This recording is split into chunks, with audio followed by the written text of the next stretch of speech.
Muy buenos días, buenas tardes, buenas noches. Espero que estén bien. Bienvenidos al canal una vez más. Y en esta oportunidad vamos a hablar de David Hume.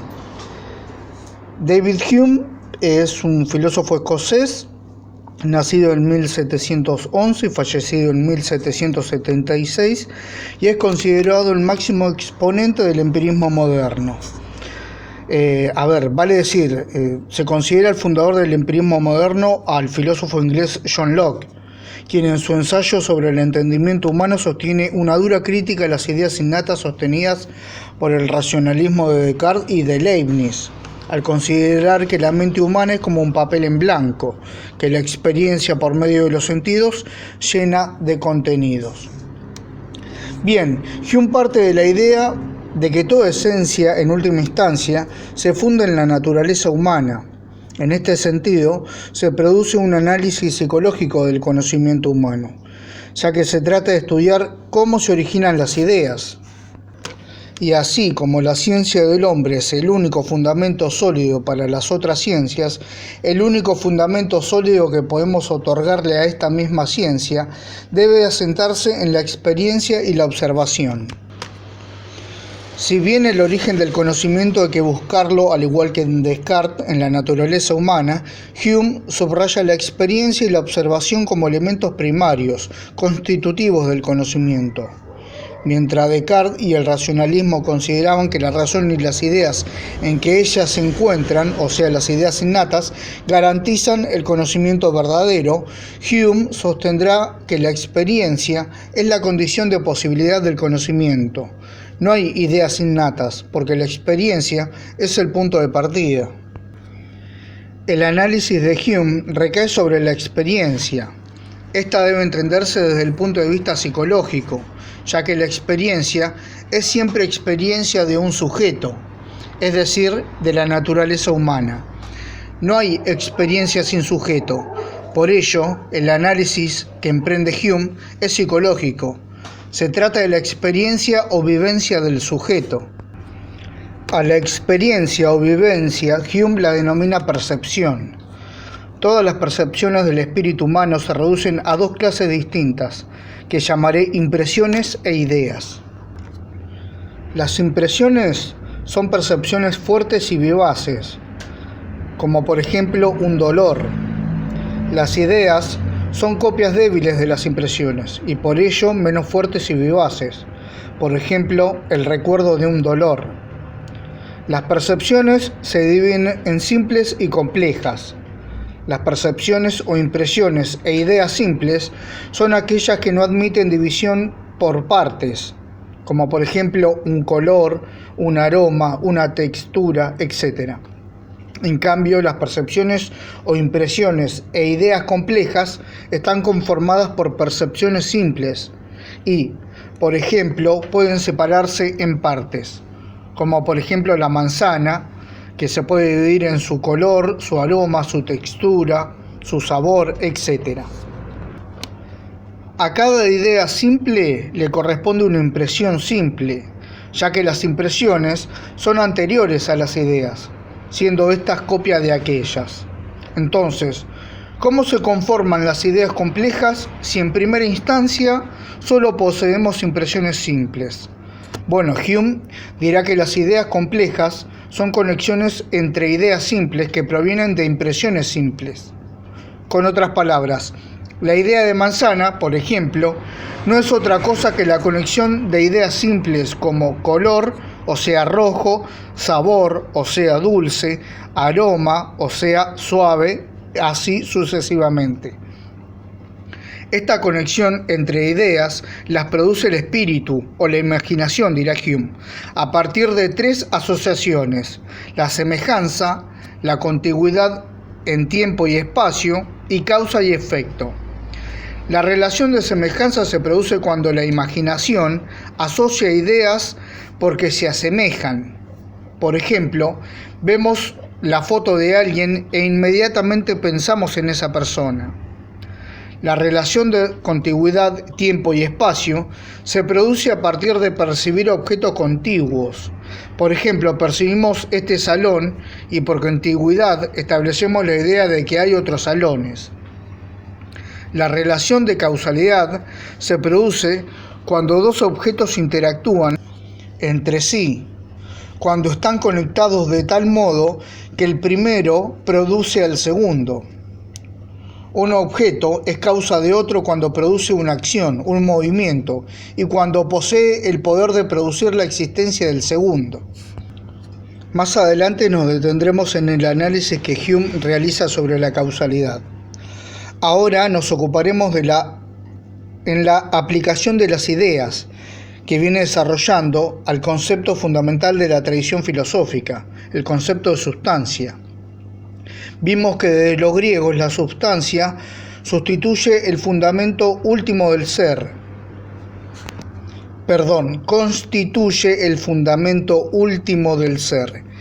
Hume se dirige a esta tradición y a la concepción cartesiana, donde se postulaban tres sustancias: el sujeto pensante, fundamento del conocimiento; Dios, fundamento del ser; y la existencia material, fundamento epistemológico.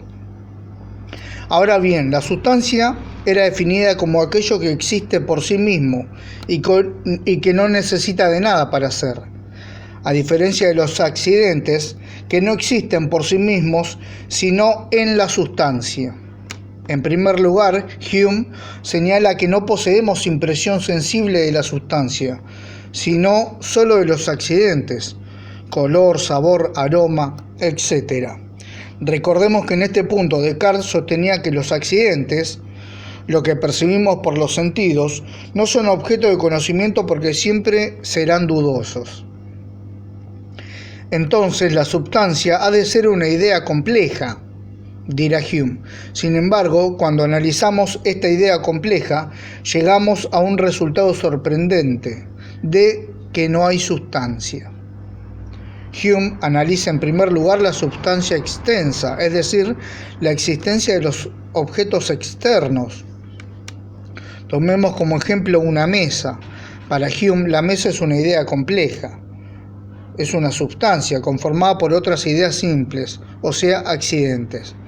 Las impresiones simples que le corresponden a la mesa serán su color, su tamaño, su textura, etc. Si separamos conceptualmente las ideas simples que conforman a la mesa, nos damos cuenta de que la idea compleja de mesa desaparece. Si de la mesa retiramos su color, su textura, su tamaño, su figura, etc., no queda nada. La mesa en sí se desvanece. Dicho de otro modo, si a la sustancia mesa le retiramos sus accidentes, su color, textura, etc., nunca nos encontramos con la sustancia como ese soporte de los accidentes. Y si la sustancia es lo que existe por sí, entonces no hay sustancia, ya que ese en sí desaparece cuando retiramos los accidentes.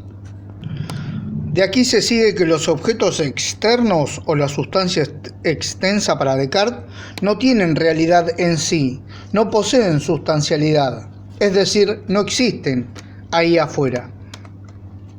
Esto se deduce además de aquel principio que formula Hume, que todos los conocimientos se fundan en la experiencia, en las percepciones. Estas no son independientes del sujeto, sino que son su contenido psicológico, pertenecen al sujeto. Si la experiencia es un contenido psicológico, no tenemos ningún derecho para afirmar que detrás de mi percepción hay una realidad en sí que la funda. Esto quiere decir para Hume que no puedo ir más allá de mi experiencia o percepción sensible, porque es el punto de partida del conocimiento. Sin experiencia no hay conocimiento, pero resulta que la experiencia es un contenido del sujeto y no de una realidad objetiva, sustancial, independiente de las percepciones. La prueba está precisamente en que no tenemos percepción sensible de la sustancia mesa, sino de sus accidentes, los cuales son percepciones del sujeto, y nada más que percepciones. Además, la sustancia mesa no es otra cosa que una idea compleja, es decir, el producto de la reflexión, de la asociación de ideas. La substancia es el producto de una conexión de ideas simples, conexión que las produce el espíritu, la imaginación, la reflexión, etc., y no como una realidad dada. No solo la substancia extensa no pasa el análisis psicológico de Hume, tampoco la substancia divina. Cuando pensamos que la idea de Dios, lo que hacemos es percibir una idea compleja, que se encuentra conformada por ideas simples como omnisciencia, omnipotencia, suma bondad, perfección, etc. Estas ideas simples surgen de la autopercepción, es decir, de lo que encontramos en nosotros mismos. Pero si a la idea compleja de Dios la despojamos de las ideas simples que la conforman, al igual que ocurre con la substancia extensa, no queda nada. La substancia divina no es más que una conexión entre ideas simples que la imaginación y la reflexión realiza. No hay percepción sensible de la substancia divina, y por lo tanto no se le puede atribuir existencia en sí.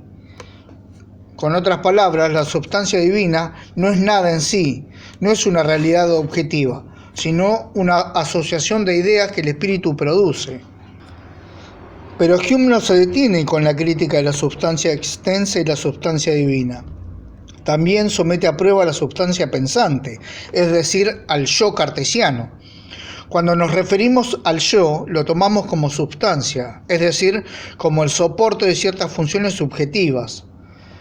Recordemos que Descartes postulaba al yo como el centro o sustrato que posibilitaba las actividades del sujeto. Estas actividades o funciones son las de pensar, sentir, reflexionar, amar, odiar, etc. Estas actividades existen no en sí mismas, sino en el yo, es decir, que el yo es la substancia gracias a la cual se razona, se reflexiona, se ama, etc. De este modo, el yo es una idea compleja conformada por ideas simples tales como sentir, reflexionar, amar, etc. Al separar estas ideas simples, otra vez nos encontramos con nada. Debajo de las ideas simples, como reflexionar, sentir, etc., no se encuentra el yo.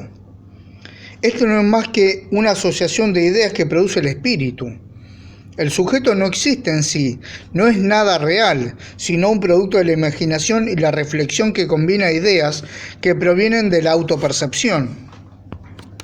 Por lo tanto, para Hume, lo único que existe son las percepciones o vivencias. Se puede afirmar que las percepciones o vivencias, en tanto son orígenes de las ideas, son la realidad en sí. Bien, hagamos un paréntesis. En este sentido, la filosofía de Hume se corresponde muy bien con el liberalismo político y económico de la modernidad. Si lo único que existen son mis vivencias, esto entronca perfectamente con las ideas de las libertades individuales, libertad de comercio, de conciencia, etc. Además, debe señalarse que los empiristas son los primeros en defender la libertad de conciencia en materia religiosa, debido al relativismo que se desprende de dicha filosofía. Un ejemplo destacado es Carta sobre la tolerancia de John Locke. Por lo tanto, el surgimiento y posterior desarrollo de la ciencia y la tecnología no pueden entenderse cabalmente sin las ideas políticas y económicas del liberalismo. Así se suele señalar la correspondencia entre el conocimiento científico, política y economía, es decir, como aspectos que se retroalimentan. Es una verdad muchas veces dicha que la ciencia no es un elemento neutral, sino que se encuentra atravesada de ideología. Las investigaciones siempre se realizan desde una intención política y económica. Cerramos paréntesis. Ahora bien, con todo este análisis y esta crítica de Hume hacia las sustancias descritas por Descartes o por el racionalismo, que rechaza la metafísica tradicional, ya no hay conocimiento posible de realidades tales como el alma, el sujeto, Dios o el mundo. Estas sustancias son impresiones de la reflexión que, Al ser reducidas a su origen, a las impresiones de la sensación, nos damos cuenta que no pueden ser representadas por las pasiones, las sensaciones, etc.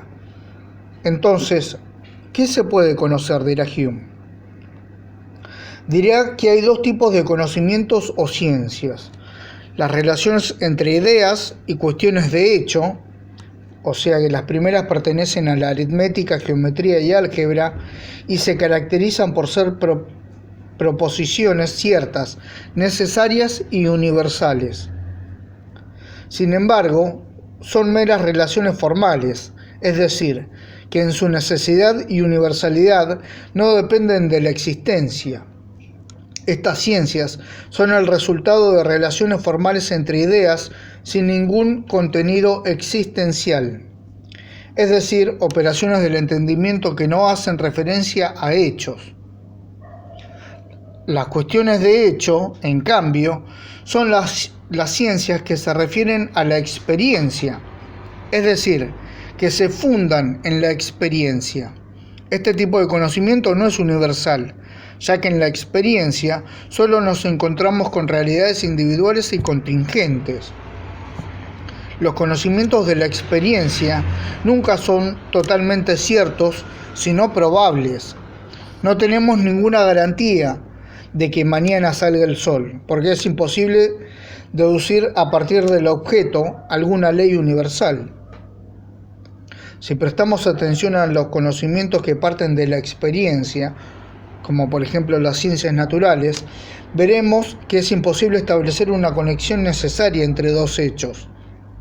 Es decir, que cuando establecemos una relación de causa y efecto entre dos objetos, esa relación no se funda en la naturaleza misma de los objetos, sino en la costumbre de percibir que a una impresión le sigue otra. Las ciencias que parten de la experiencia se encuentran regidas por las relaciones de causa y efecto. Sin embargo, para Hume, esta relación no es más que un hábito que obedece al sentido común. La causalidad es un tipo de relación que establece una conexión necesaria entre dos objetos o ideas por contiguidad en el tiempo y el espacio. Pero cuando tratamos de buscar la impresión que le corresponde a la conexión necesaria, nunca la encontramos. Y esto es así porque la relación de causa y efecto se produce por el hábito que se forma en nosotros de esperar que las cosas que sucedieron en el pasado vuelvan a ocurrir en el futuro. Pero este hábito, esa esperanza, no se funda en los objetos mismos, sino en nuestra experiencia, la cual, como ya dijimos, siempre es contingente, es decir, que puede ser de un modo o de otro. La relación de causa y efecto es una ficción de la imaginación sustentada en el hábito de ver uniones entre objetos. Pero estas uniones entre objetos no se fundan en los objetos mismos, sino en nuestra mente. La conexión necesaria entre dos objetos no es más que la expectativa que produce el hábito. A ver, con otras palabras, cuando afirmamos que dos objetos están relacionados por una conexión necesaria, por una relación causal, lo que en realidad ocurre es que se ha producido una conexión en nuestra mente y por lo tanto no tenemos ningún derecho para afirmar que dicha conexión se encuentra en la naturaleza o en la realidad misma. Además, ya se dijo que no podemos ir más allá de la experiencia, que ésta no se funda en un objeto. Con la crítica a la idea de causa y efecto, Hume pone en manifiesto que las ciencias de la naturaleza no pueden alcanzar conocimientos universales válidos, sino que siempre serán afirmaciones probables. En efecto, mediante la experiencia y la observación, no es posible inferir una ley de carácter universal, puesto que la observación siempre lo es de hechos singulares, a partir de los cuales es imposible derivar enunciados universales. Lo que aquí está en cuestión es el método inductivo, propio de las ciencias naturales. Ahora bien, ¿qué es un método inductivo? El método inductivo es el proceso de razonamiento que se caracteriza por lo general en partir de premisas singulares y arriba a una conclusión general. Por ejemplo, si las premisas afirman que el oro es un metal y se dilata con el calor, que el cobre es un metal y se dilata con el calor, etc., se obtiene como conclusión que todos los metales se dilatan con el calor. Hume tiene razón al sostener que esta conclusión nunca puede ser verdadera en sentido estricto, ya que las premisas son casos individuales y es imposible obtener una conclusión universal. Con otras palabras, por más que agreguemos una gran cantidad de datos singulares, nunca se desprende de ahí una afirmación universal. Por ello, Hume, como reconocen muchos inductivistas contemporáneos, con este método solo se alcanzan verdades probables. Bien, por más que hayamos sometido al calor un gran número de metales y siempre se hayan dilatado, no se puede concluir asertoriamente que todos los metales se dilatan con el calor, ya que pueden aparecer un metal que no se dilate con el calor. Haber dicho de otro modo, por más que sumemos una gran cantidad de hechos singulares, nunca podremos inferir una ley universal. La experiencia y la observación, la fuente de los conocimientos de la naturaleza, solo nos llevan a afirmaciones particulares y contingentes. Sin embargo, el escepticismo de Hume nos pone en guardia contra todo dogmatismo, incluso con el de las ciencias. En este sentido, Hume subraya que las pasiones son quienes deben guiar a la razón, y no a la inversa. Los hábitos y creencias son los que nos permiten vivir y no la razón. Entonces, se debe abandonar toda cuestión metafísica como mera superstición y conformarse con los conocimientos probables que nos brinda la experiencia. Ceno juego una partida de damas, converso y me divierto con mis amigos, y cuando después de 3 o 4 horas de distracción quiero retomar estas especulaciones filosóficas, estas me parecen tan frías, forzadas y ridículas que no tengo entusiasmo para continuar con ellas. Tratado de la naturaleza humana, David Hume. Como dijimos al principio, Hume es empirista, ¿verdad? Y eso es la corriente en la que sostiene que la condición de posibilidad de la experiencia, y no como el racionalismo que sostenía que la condición de posibilidad de todo conocimiento es la razón. Ahora bien, al destruir o al criticar, digamos, a toda idea de sustancia, lo que hace el empirismo también es, en cierta forma, y como se dijo recién, a establecer otra clase de política, otra clase también, si se quiere, de ética que permite a una economía distinta. El racionalismo de Descartes se puede establecer primero por la idea y en sucesiva el resto de las conexiones que se quieren hacer o se pueden hacer. Al criticar la idea de sustancia es de romper con ese núcleo y desparramar el juego, ¿verdad? Sacarle poder a la sustancia o esa idea necesaria que toma el racionalismo y repartir el conocimiento de manera horizontal. Recordemos que el racionalismo se genera el conocimiento de manera vertical, o sea, de arriba hacia abajo. En el empirismo es totalmente lo contrario, se da de manera horizontal, atraviesa, rompe con esa idea o ese centro de poder, ese fundamento, y lo desparrama, lo dispersa, basándose particularmente en las sensaciones, en la experiencia. Eso es más o menos un juego que se puede llegar a hacer entre lo que significa una idea innata o la substancia, por ejemplo, y la crítica que hace Hume y que también hace John Locke a las sustancias cartesianas, ¿no es cierto?, al famoso núcleo o bloque de ideas que postula el racionalismo. Hasta aquí. Muchísimas gracias. Los invito a suscribirse al canal, a darle me gusta, si quieren, activar la campanita. Hasta la próxima.